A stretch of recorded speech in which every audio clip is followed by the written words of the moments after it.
So, welcome. Thank you for coming. Thank you to the pitchers. Thank you to the audience. This is the second pitch event that we've had, and this is looking to be the best one yet. So, my name is Lorie Loeb, and I'm a professor in the computer science department. I'm the director of the Digital Arts and Digital Arts Leadership and Innovation Lab, the DALI Lab. And on behalf of DALI and the Dartmouth Entrepreneurial Network, I am really thrilled to be introducing tonight's event. So this is the schedule, a few minutes of introductions, then 5:10-ish. We're starting right on time, which is surprising, so it might be 5 earlier than that. We'll start with the pitches, and then we're going to go straight through the pitches. There are 22 of them, I believe. And then right after that, we'll do the judging, and then you'll come back and you can hear who the winners are. Let me do this. So here are the criteria for the judges and for all of us for the winners. We're looking for originality. Is it a novel idea? So if somebody came up with something that we've seen 1,000 times, it's probably not interesting to us. So how novel is it? Does it fill in? Have something new about it? How feasible is it? So with feasibility, we're looking for, is it an idea that seems doable, so it's not too big? And does it seem like this team is the right team to be doing it? So do they have the right people in place to do this work? Impact. What kind of impact will this work have? We're really interested in that. Cool factor, so if anything seems really awesome, we might like that. And presentation quality, which is the least important of them all, but how they do in their 2-minute pitch will affect your vote. So those are the 5 criteria for judging. So I want to introduce today's judges, but one of them isn't here yet, is that right? So if you'd stand up when I read your name. So Tim Tregubov is the technical director for the DALI Lab. Yeah, you can clap. Andrew Campbell is a professor in computer science, and he's coming from a colloquium, and he'll be here any minute. Thalia Wheatley is a professor in psychology and brain sciences. Michael Casey is professor in music, digital musics, and the computer science department. And then I'm the 5th judge, and I told you who I am. You don't have to clap. Oh, thank you. Okay, so here's how it's going to work today. So for those of you who are the pitchers, you should have an order if you are on deck. So there should be the front 3 pitches before your skit. So when you're, if you're 3rd, 2nd, or 1st next, get in line, stand on deck, and be ready to go. So line up over here. We should have 3 people at least lined up here at all times, and you'll just come through and leave over here. So we want it to go really fast, really easy. Voters, so select, at the end of the evening, select 1 winner. It may say, does it say 3? It says 1. Select 1 winner. We're going to have one of the winners will be an audience winner. Will be from the audience. Wait, if you possibly can, wait until the very end to vote, because you really want to give the last people as much of a chance as the first people. And then when the pitching is over, place your ballot in the box in the back of the theater so we can quickly add them up and see who gets the audience vote. So you might be wondering what the winners will get. So there will be a 1st, 2nd, and 3rd place by the judges, and they will receive funding. All of them will be, all the winners today, all 4 winners, the judges' choices and the audience choice will receive funding. And they will also be offered an opportunity to work with DEN on the entrepreneurship piece of their work, on the venture piece. They'll be offered an opportunity to work with the DALI Lab on the design and the development of their work. So it gives them an opportunity to design out their work, develop it, create a prototype, and then use DEN to help market and get backing for the idea to take it further. So some of the people who are pitching today want all of those things, and some of them just need one or two of those. And so it's up to them what they win. But everyone will get cash. So, are we ready? And what was the name of your app before your idea? Who are the people who changed their idea? Okay, so there's one correction. In the program, microtransactions is the same group of people, but it's now called Loop 4. New idea. Yes?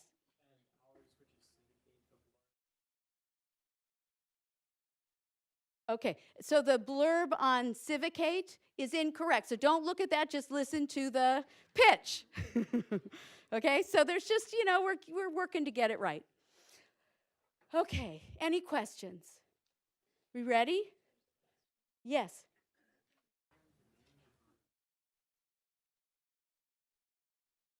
And what group are you? Brew? All the names of the people are wrong? Are they the ones that you put in the application? No. Whoops. Sorry about that. What else? Any other question? So introduce your group. All right. You'll hear music. For those of you pitching, you have exactly 2 minutes, no more. There will be music that will start at exactly 2 minutes, and it will get louder and louder. So be ready to wrap up. It looks better for you if you finish on time. Okay. So give me time to get, before we start, give me time to get back to my, and there, if you need that, that's there. Thank you, everybody. Have fun.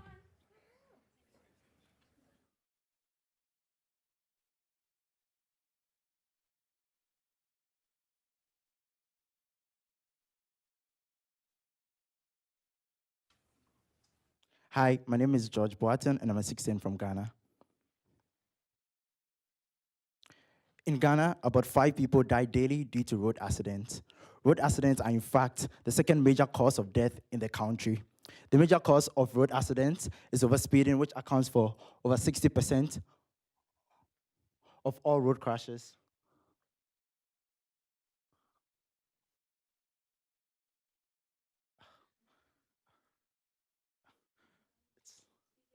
No. Okay.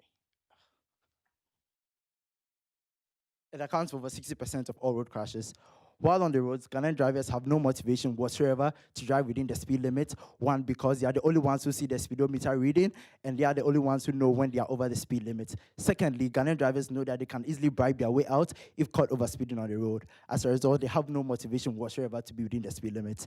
And so how about we harness the efforts of Ghanaian passengers to be a check on Ghanaian drivers?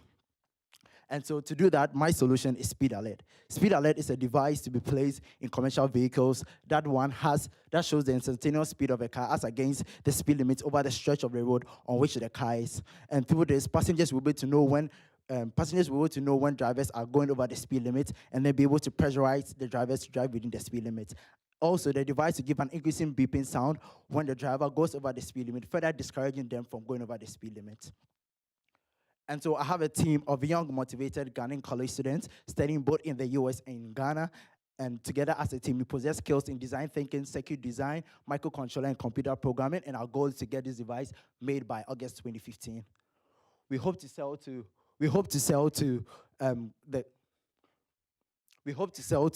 the Ghana Private Road Transport Union, which is a major player in the transportation industry in Ghana, and they have every motivation to get one of the devices in all their vehicles in the country. And so our target market is really huge.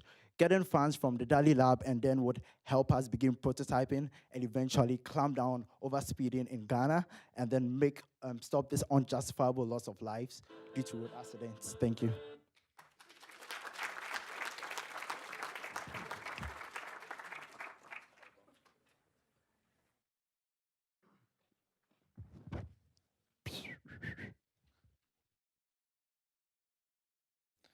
Hi, my name is Lorie, and I'm a medical student at Dartmouth Medical School. I'm going to tell you about simpatico health. So turns out that about 50% of patients lie to doctors. And about 40% of patients choose not to follow up on their treatment regimens. The problem with these is they're very expensive things to do. When you lie to your doctor, you end up getting more tests, you end up getting more labs, you end up getting more studies. When you don't follow through on your treatment regimen, your disease progresses and you end up in the hospital. And I think the bottom of all of this is the fact that we don't have a good way of allowing patients to find primary care doctors that matter to them. At Simpatico Health, we are rethinking how we connect primary care patients with their physicians. And we believe it starts with surveys. So surveys that can be culled from medical and social science literature, from thriving doctor-patient relationships, reverse engineering those relationships and understanding what matters to patients, and academic and clinical expertise, getting their way in on what matters and what can drive these relationships and make these relationships valuable. So from these things could come questions. For example, I prefer a doctor's visit to feel, on one side cozy and informal, on the other side maybe more refined and businesslike. Another potential question could be, when breaking bad news, how should your doctors show that they're actually supporting you? Well, some doctors may use touch, others may use emotion, some may use supportive statements, but it really matters who you are as a patient, whether or not you're into which one of those, and which one matters to you the most. So what we do is through these questions, create surveys. These surveys would be answered by both patients and physicians. Are you sensing kind of like a Match.com vibe? Because you should be. And through a proprietary matching algorithm, we put these surveys together and ultimately tell patients which physicians are going to match up with what they're interested in their healthcare. The need is great, the cost is high, and it's a frustrating experience for patients to have to continue to shop around for the right primary care physician. We want to give them a tool that provides insight into what these doctors are about so that they don't have to enter the clinic to figure out what they're up to. Thank you very much.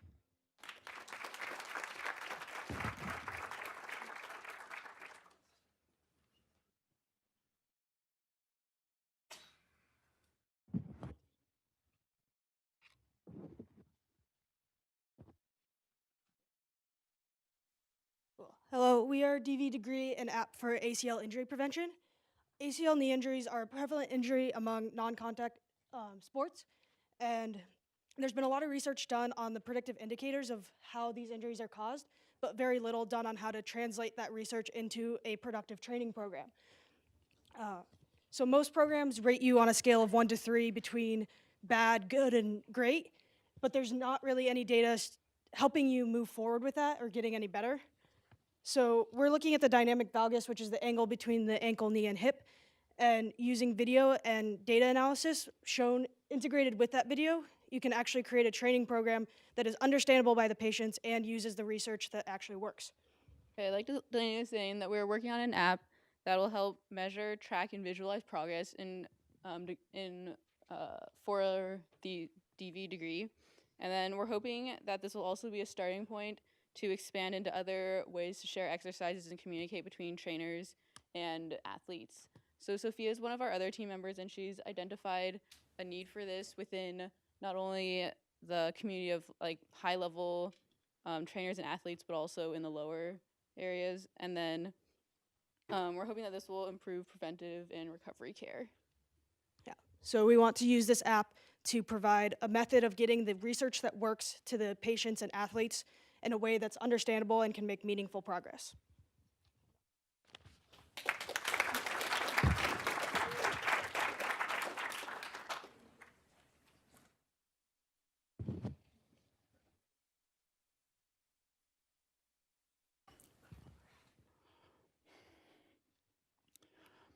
Hello, my name is Jordan Gadzika, and I want to start off by asking a question. How many of you use mobile phones or tablets daily? Okay. Now, how many of you are used to tapping or swiping on your phones to use your applications? Well, of course. I mean, every application is optimized based on the principle that the best user experience has to involve various patterns of tap here and swipe there. But we must ask ourselves, is tapping on a screen the pinnacle of our interaction with mobile computing? Or can we develop more intuitive ways to communicate with our devices? Well, I present Control AR, where we can finally see the future of human-computer interaction.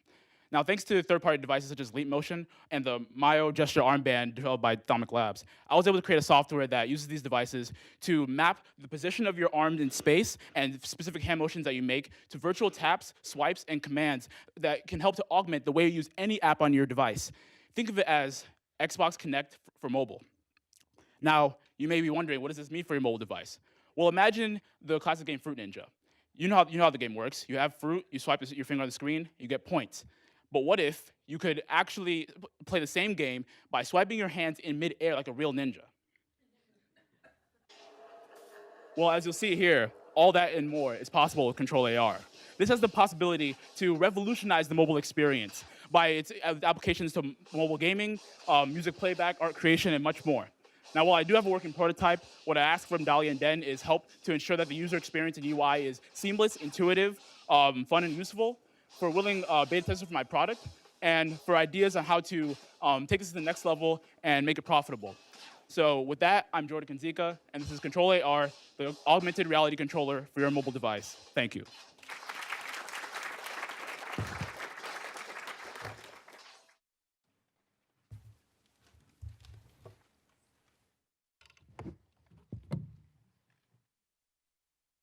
Hi, my name is Josh Wang. Unfortunately, my partner can't be here today, so I'll present by myself. So how many of you guys have been to a department store? Everyone. So you've all seen this. There's about 2,000 perfumes, but only 2 salespeople. Unfortunately, the human nose can only distinguish 5 scents at a time. So how do you find your perfect scent? That's why we started Allure. With Allure, we're building an efficient and objective algorithm to give you personalized, data-driven recommendations. So we have 2 products, a quiz and a similarity finder. With our similarity finder, if you know a perfume you like, you can enter it and we'll give you 10 recommendations for perfumes you should try. So for example, if you like Hugo by Hugo Boss, you can enter it, we'll populate the data and show you 10 recommendations. You can even delve deeper and look at the individual notes of the perfumes themselves. If you don't know what you like, you can take our quiz. We'll piece together your scent profile by asking you a series of questions. Here's one of the example questions we'll ask you on the quiz. And here's your results page. You have a detailed analysis of your scent profile and what you like to smell, as well as recommendations with individual and personalized notes. And you can delve deeper and research these even more. So how are we going to monetize this? Well, first we're going to start with affiliate partnerships with sites like Amazon. When we direct our users to these sites to purchase perfumes, we can get a commission and get part of that sale as profit. Also, we can establish business partnerships with sites like Macy's and Nordstrom and license our tool to be the online solution for them. What we're asking of the DALI Lab and the DEN are, from the DALI Lab, we want a workspace and design support. So we would like the DALI Lab to help us find an intuitive and elegant way to present our data to consumers. From DEN, we want capital as well as business development support. From the general populace, we ask that you join our alpha program and help make us better and make our algorithm more accurate. Here's some information about our team, and thank you guys for your time.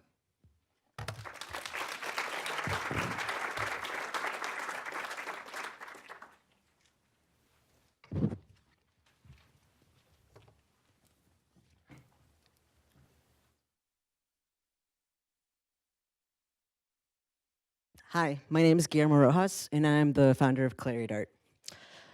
In the period from May to August 2014, there were 239 crimes reported on Dartmouth College's campus.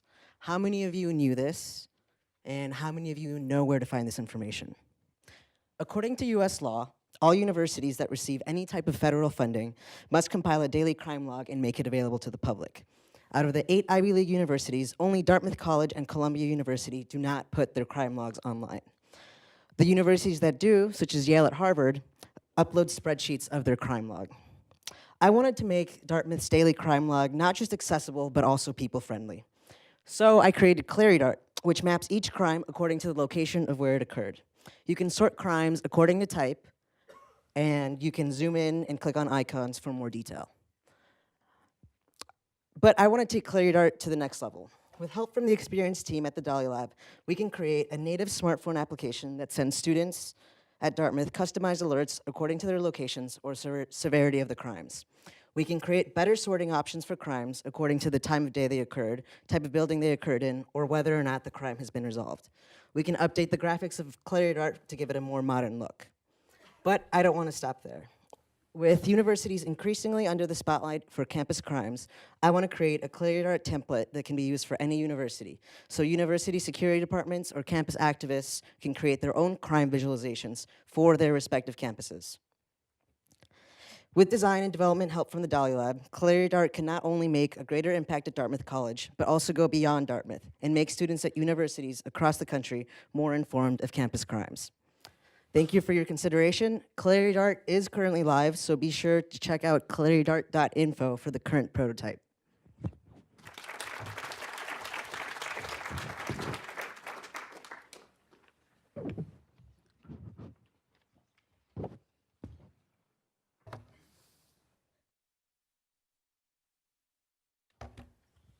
Hi everyone, my name is Joanna and I'm developing a product called your virtual dressing room.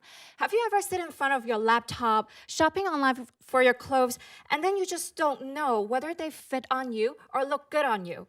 Well, with your virtual dressing room, you can try on clothes at home online before buying. Simply turn on your webcam, stand a few feet away from it, and then the clothes is placed in front of you. It works by locating your position and sensing motion. You can move your hands in the air to adjust the clothes, change sizes, and colors. The product will also show you the size that best fits you. The main target market will be the clothing retailers worldwide that have their own online stores. Some of our competitors include Fits.me and FitNet, use complicated 3D technology that is both expensive and hard to install. Our main competitive advantage is the low price and easy to scale up infrastructure. I would need approximately $10,000 to complete development and advertise to the retailers. Your virtual dressing room, your best friend for online clothes shopping. Thank you.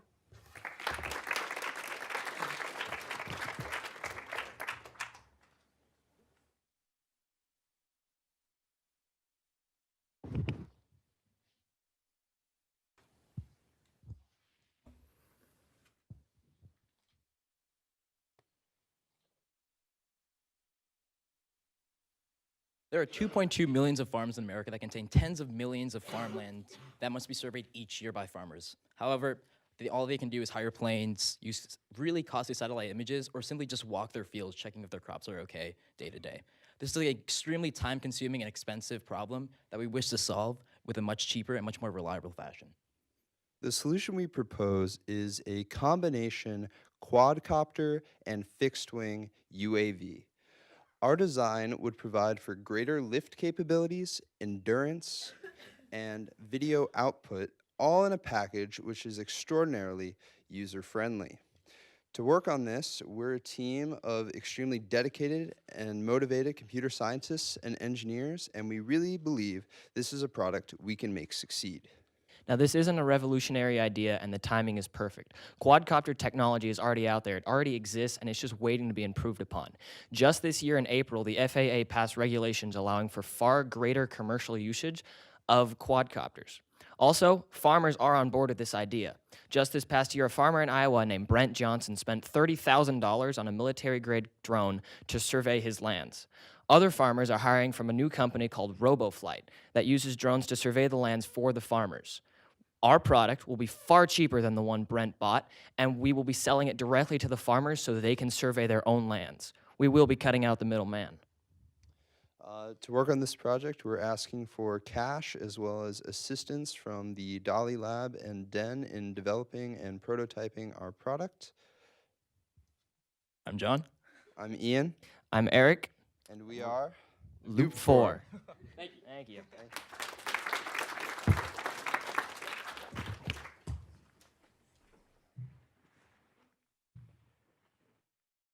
Hi, I'm Trevi.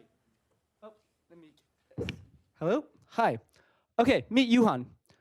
He is a Sami, lives in the Arctic, from Sweden. Climate change is directly threatening his people's continued way of life. So the question that my project seeks to answer is how could we help native young people like Johan advocate for themselves? So the idea is creating a virtual indigenous youth forum on climate change. The goal, this is basically a nonprofit initiative to connect Native youth around the world. I'm also linking diverse Native communities grounded in very different indigenous experiences. The approach is using virtual technologies to create an online platform, again, where Native young people can come together and collectively self-empower through advocacy, interact with each other, and brainstorm potential responses and solutions to climate change-related issues affecting their communities. I'm partnered with the Indigenous Peoples Climate Change Working Group and the Climate Institute in DC. This project was launched yesterday at the National Museum of the American Indian. We were down in DC, and it's funded by a $15,000 Lombard Public Service grant. My personal background, I spent time living with the Sami up in the Arctic, studying how climate change was affecting them, and I helped organize the first UN Global Youth Summit last year, which was held in Costa Rica and used ICTs to connect thousands of young people around the world to discuss major global issues, including climate change.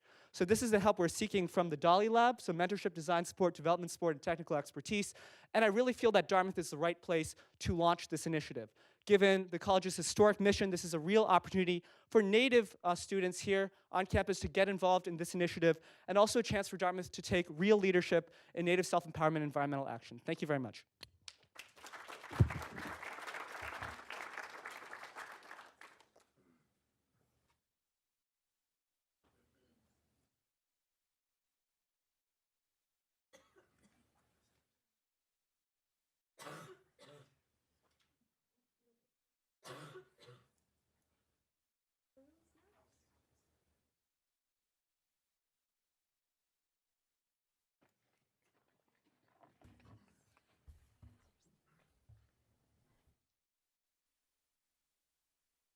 Before I start, these are not people in my group. This is just a typo.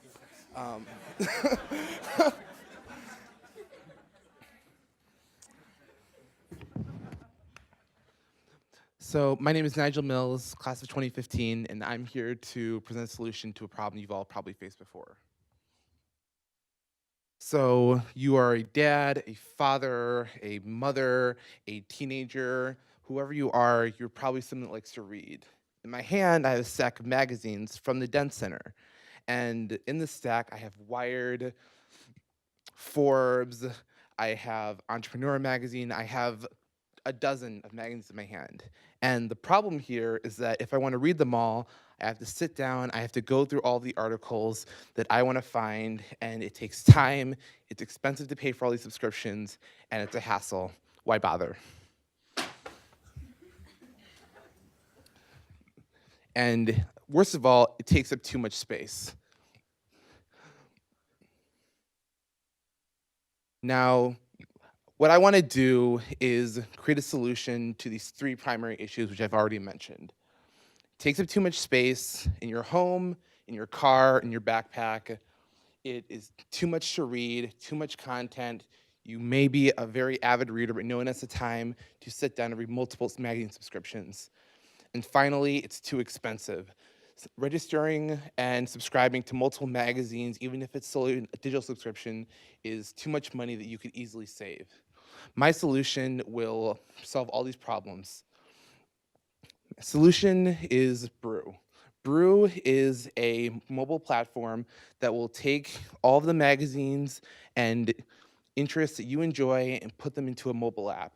This app will provide you with a custom-made magazine using real articles from popular magazines for you to read at your convenience. And the differentiator here is that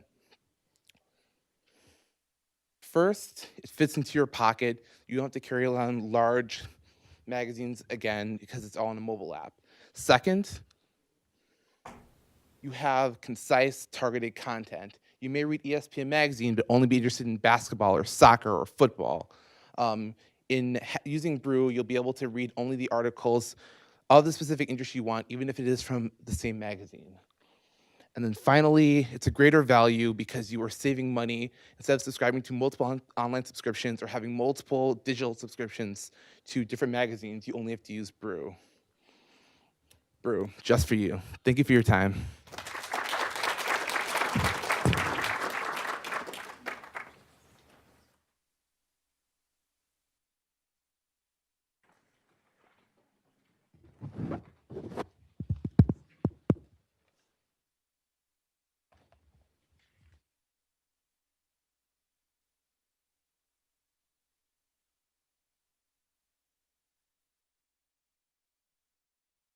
Every day, 140 million people drink arsenic-poisoned water. When I went to Nepal this past winter, I saw firsthand what arsenic poisoning looks like after just 10 years of drinking contaminated well water. The most shocking symptoms were the scars that I felt on the villagers' hands. They were dark and rough to touch, horrifying to see growing on your own skin. Worse, beneath the skin, arsenic causes cancer, birth defects, and mental impairment. It makes the poor even poorer. The World Health Organization calls arsenic poisoning the largest mass poisoning in history. NGOs have responded to this problem by distributing filters, but these products are currently difficult to maintain and they lack durability. They're ineffective. Our team is designing a filter tailored to the needs of our target users. Our product uses a chemical process called electrocoagulation. Put simply, charged iron is released into the water to react with the arsenic. The resulting clumps are filtered out by a layer of sand. Our filter reduces arsenic levels to below the World Health Organization's safety threshold and at a competitive per unit cost. Our focus now is making sure that our product wins on durability and longevity. We need the strategic guidance and financial support of the DALI Lab and the DEN to make this happen. My name is Shannon. And I'm Meili. And we have a simple household solution to a complex global issue. But we need your help to see it through. Thanks. Thanks.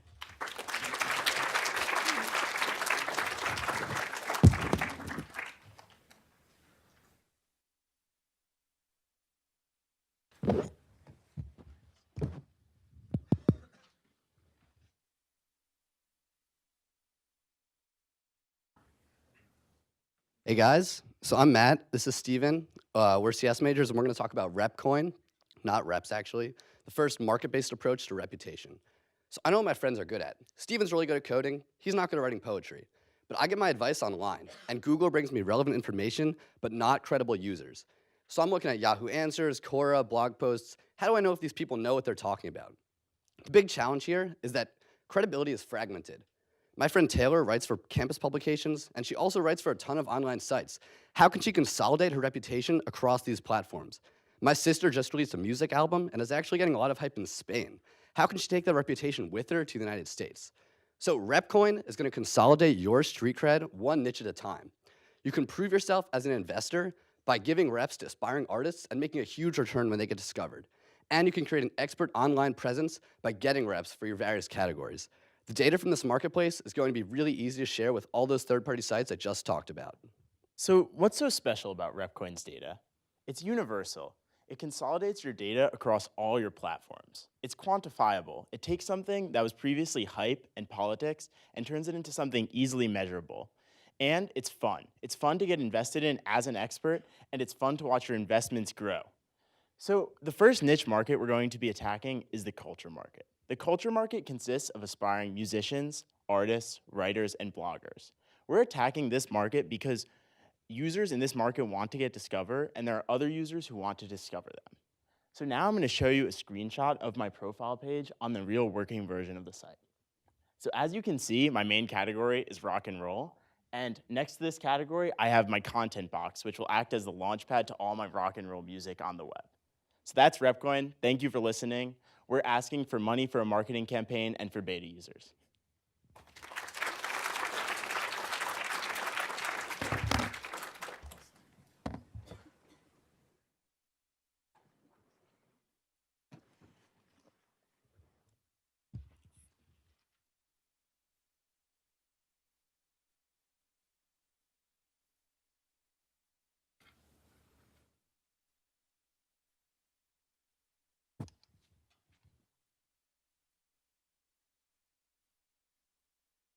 This is the information age.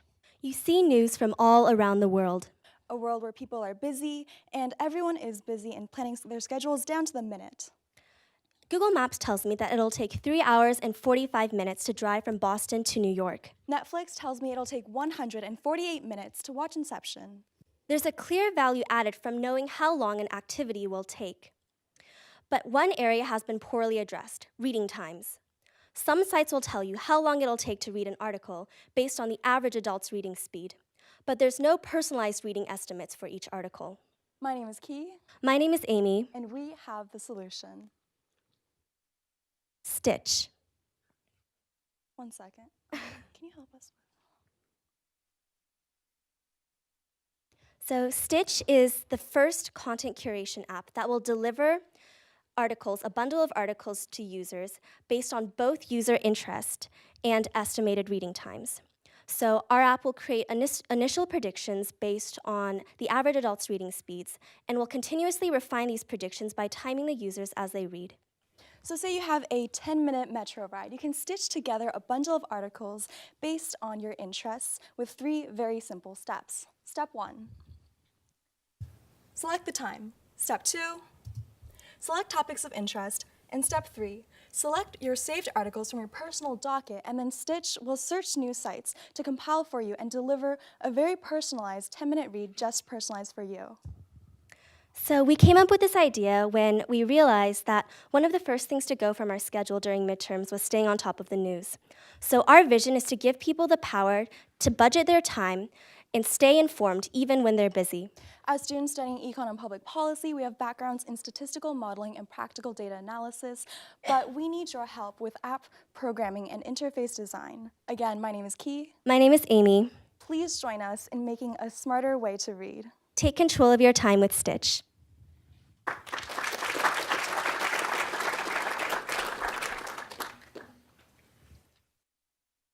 Thank you.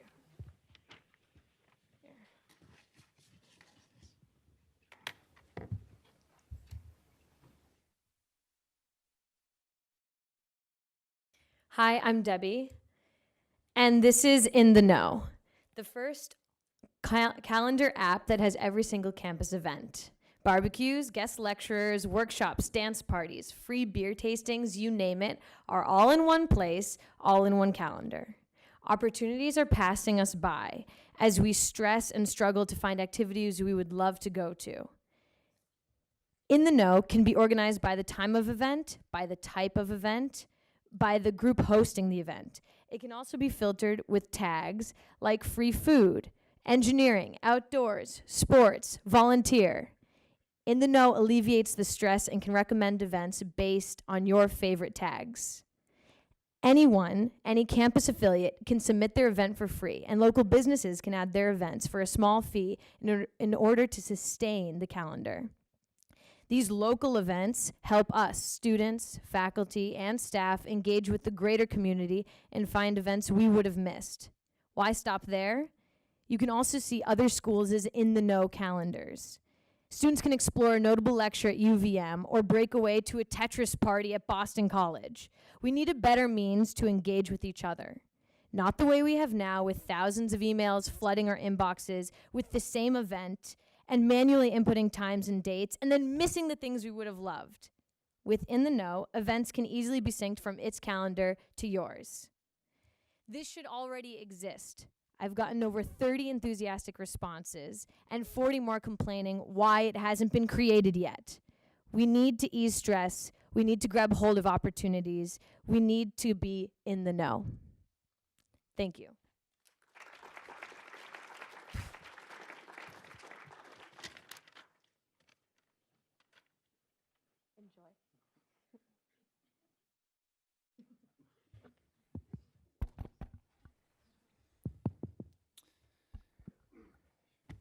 Hey guys, my name is Jeff and I'm an 18 here at Dartmouth. My name is Anthony Marquez and I'm also an 18.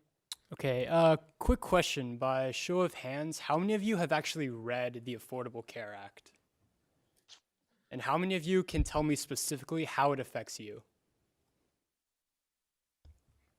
Well, that's reasonable. Given the complex nature of modern day legislation, it's not easy for businesses, organizations, or individuals to understand the meaning of legislation, let alone how it impacts them specifically. Let me give you a quick example. In 2013, thousands of freight brokers unexpectedly lost their jobs due to a small yet crucial provision in a federal transportation bill. In addition to losing their truckers' licenses, these individuals and their families suffered inordinate damage due to a large unintended consequence. And so we pitch Civicate as an online educational nonprofit that mitigates this problem and more. We offer 3 salient services to the user. 1, we summarize and simplify legislation in an easy to understand manner. 2, we identify demographics and then tell you how this piece of legislation impacts you and your efforts. And 3, we connect you with nonprofits, organizations, or other activism outlets that relate to your political interests and search history. Civicate's legislative content directly appeals to 2 main consumer bases. 1, small businesses and politically active organizations interested in learning how laws will directly impact their day-to-day activities. And 2, educational institutions and individuals who use Civicate as a research tool both in and out of the classroom. Our competitors are few and far between. For the businesses and organizations, we offer a cheap alternative to hiring a legal team. And for the individuals and educational institutions, this is a unique outlet that actually tells you how this information relates to you specifically and your interests specifically. Civicate's primary revenue stream will be a monthly subscription fee, similar to that of JSTOR and the New York Times. And with all of that in mind, our team, which it spans multiple universities across the country, including Northeastern and University of Illinois at Chicago, asked for an initial $8,000 investment and the technical and development assistance necessary to get this cause off the ground. Thank you.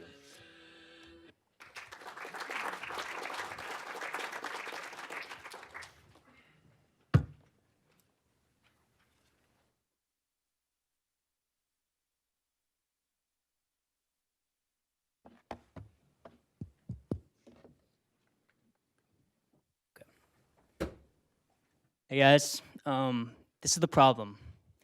48.6 million people in the US are living in conditions of poverty.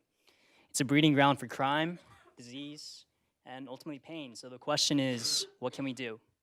I want to tackle it from the supply side of affordable housing.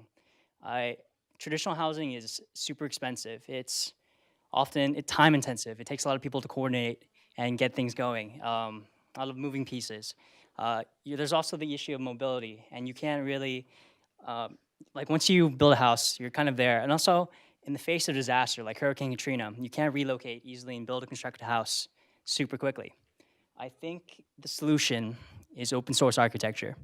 Open source architecture in the sense that you empower people, you empower consumers to learn how to design, construct, and build their own houses. I suggest we do this in 2 phases.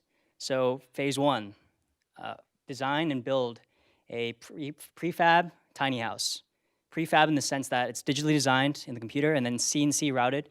So you have the pieces all together and they fit like pieces of a puzzle. They can be assembled by 2 people in a matter of a day, and it allows for easy mobility. It's low cost. It's about $5,000 or more, or a little bit less. And I think that moving on, it can be really, really useful for cases like Hurricane Katrina or like other disasters. Moving forward, I think that phase 2 will involve constructing a manual and empowering consumers in some way that strips down on the complexity of all the information that's out there about creating prefab houses. And then actually assembling all the evidence and all the data from living in this prefab tiny house, designing, constructing it, and collecting other data sources from other people who have built their own houses, and basically distributing it to a lot of different people. I'm really excited to share this project. I think that has the potential to help a lot of people, not just me. I think that it's useful for me because I don't have a lot of expendable income, and it's a good solution. But I think it's also it's good for people who need an affordable housing solution. People who don't. I'm out of time. But I need funding and I need a little bit of mentorship. Thank you.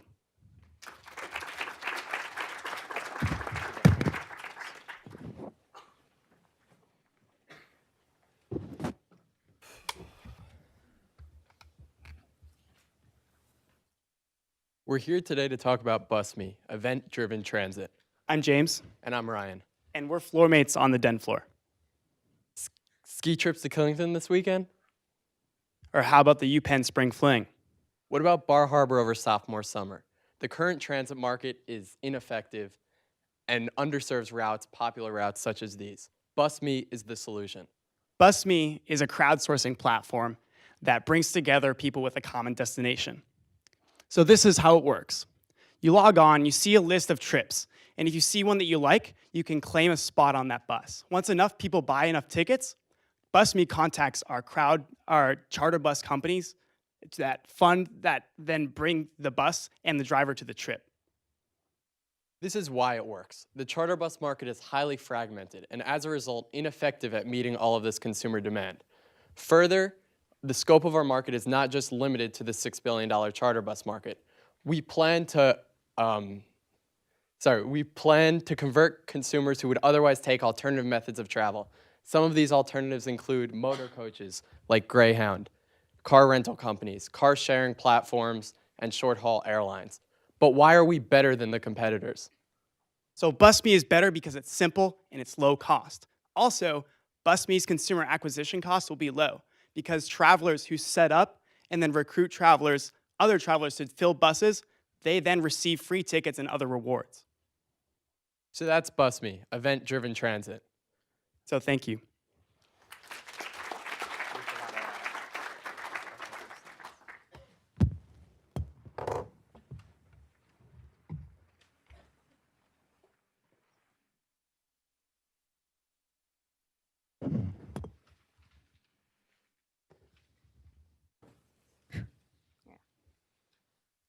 All right, hi, I'm Saba, I'm an 18, and I'm proposing Find My Way or On the Go. They're the same thing, just different names.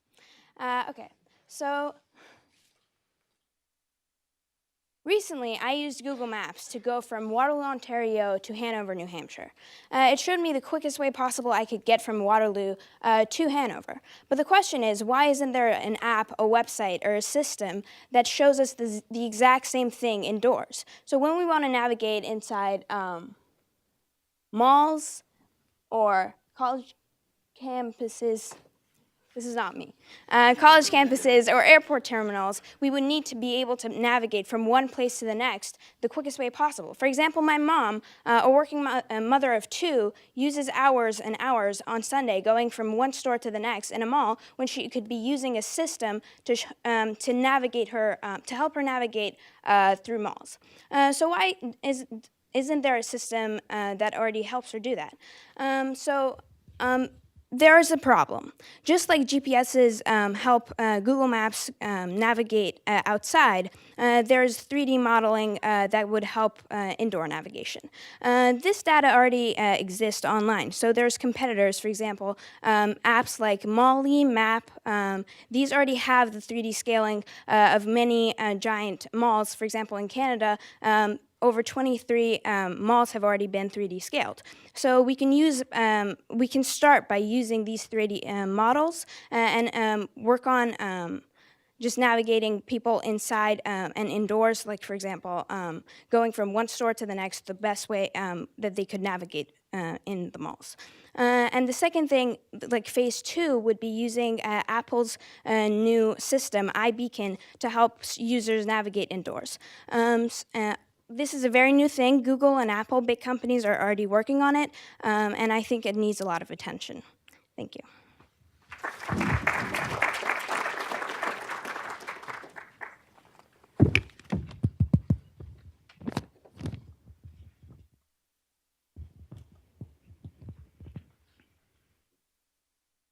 In a study conducted on its members by online dating site OkCupid, 82% of non-black men had a negative bias toward black women, and they received the lowest attractiveness rating of all other ethnic groups.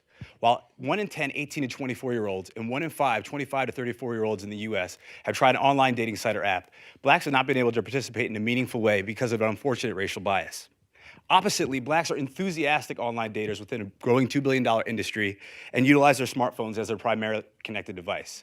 In fact, 71% of blacks own smartphones. Black 18 to 24-year-olds spend 16 more hours in app than other racial groups and are 44% more likely to create social media profiles. In fact, by 2017, the share of blacks using mobile dating applications will be more than any other ethnic group. The opportunity to reach and engage this demographic is palpable. Bay, or Before Anyone Else, is a matchmaking application curated for black dating. We take users' Facebook profiles and match them with age and other relevant information so that users can find their best match. Our secret sauce is our dating algorithm, which manipulates 50 distinct dating points to understand what's the best What's the best dating profile for our users? So how do we make money? Blacks are 86% more likely to click on an ad in a cell phone and are 39% more likely to make in-app purchases. While we don't plan to initially charge, we're going to make money through our targeted in-app advertising, in addition to making curated ads for Black consumers. We will complete our beta by January 15th and plan to raise funding for our Campus Ambassador program in February on historically Black campuses in Atlanta and in DC.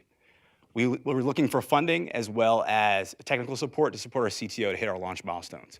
Bay, before anyone else, help us make sure that everyone can find their match. Thank you.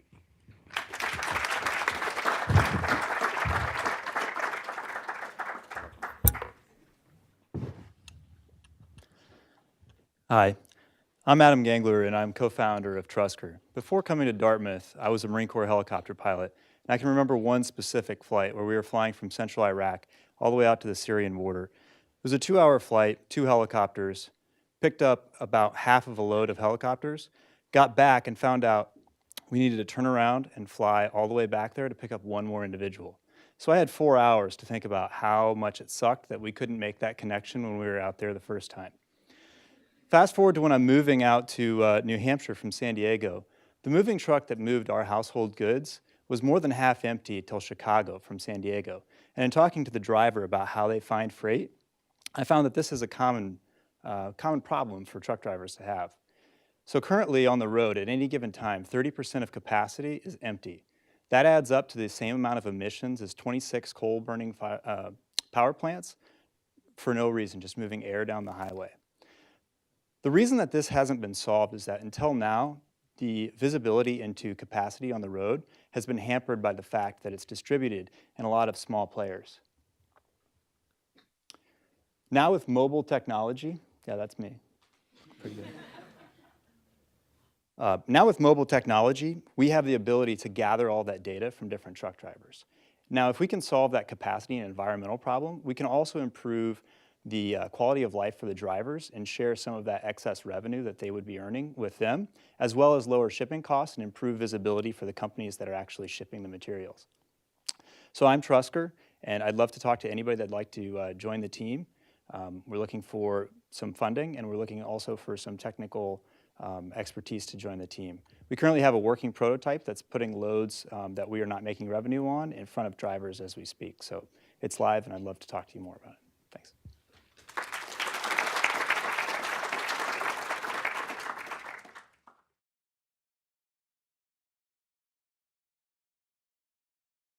So it was a really difficult deliberation because there were a lot of really great projects, and we were trying to balance the types of projects and the feasibility of the projects and the reach of the projects, and a lot of back and forth.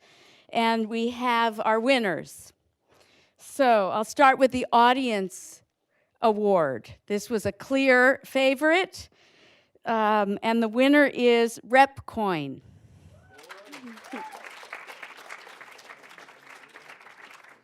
Okay, we're not going to tell you first, second, and third. We're just going to tell you the 3 winners, and then we'll sort it out or figure it out later. So the 3 winners are, from the judges, are BusMe,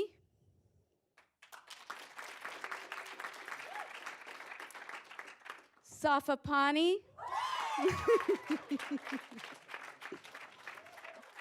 and SpeedAlert. Thanks, everybody. We'll do this again in the winter and again in the spring. Some of these are repeats, so keep them coming. It was really hard.